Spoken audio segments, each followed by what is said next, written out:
c'est une formation qui s'adresse voilà, principalement aux gens en reconversion professionnelle ou des gens qui veulent en tout cas avoir des compétences dans le domaine agricole. Moi, Écopaysan, ça m'a permis de pouvoir le faire notamment sur des jours de congé, puisqu'en fait je voulais garder mon emploi tout en me formant et en développant donc mon projet agricole assez diversifié. Donc Écopaysan m'a permis de me former, d'avoir les clés pour réussir donc mon projet agricole, aussi bien de manière administrative mais aussi technique. Par le biais des visites, des nombreuses visites du parcours Écopaysan, j'ai pu rencontrer les agriculteurs du territoire et puis peaufiner mon projet. J'étais pas partie pour faire de la volaille, en fait c'est lors des visites vraiment que la volaille m'est venue comme une évidence. Alors donc je me suis installée de manière progressive, puisqu'en fait je me suis installée en août 2015. J'ai commencé avec 200 poules pondeuses. À l'heure d'aujourd'hui, j'ai 700 poules pondeuses. En 2018, j'ai fait mon centre d'emballage, ce qui m'a permis d'agrandir mon exploitation et de pouvoir augmenter mon cheptel et ma commercialisation pour pouvoir vendre par des épiceries ou de la restauration. On a aussi un verger de grenadiers de 340 grenadiers. On a une petite houblonnière de à peu près 120 plants de houblon qui permet donc de faire notre bière, la bière du Mas-Ribelli du coup. Après on a planté des arbres, à peu près 80 arbres diversifiés, figuiers, cerisiers, pommes, prunes, dans le but de faire des jus de fruits et de commercialiser quelques fruits sur ma vente à la ferme.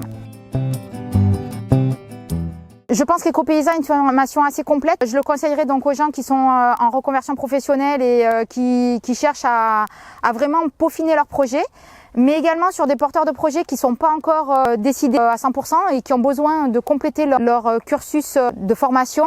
Parce qu'Écopaysan, par la diversité, que ce soit sur les modules techniques, mais aussi administratifs et complété par tout ce qui va être écologique aussi, permet d'avoir vraiment plein de compétences diverses. Et je pense que ça s'adresse vraiment aussi bien à des porteurs de projets, à des jeunes qu'à des adultes en reconversion.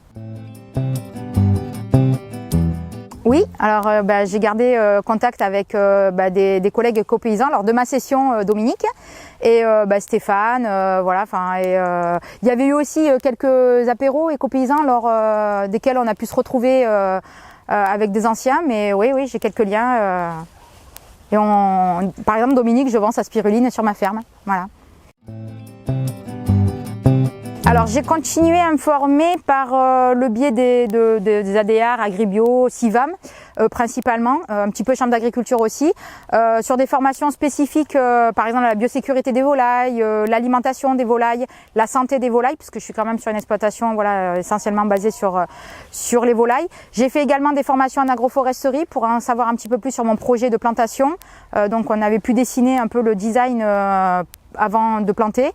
Et puis après je suis à l'affût de formations plus particulières. Là il n'y a pas longtemps j'en ai fait une sur l'accueil avec le réseau Racine PACA. J'en ai fait une sur tout ce qui est juridique sur la ferme aussi.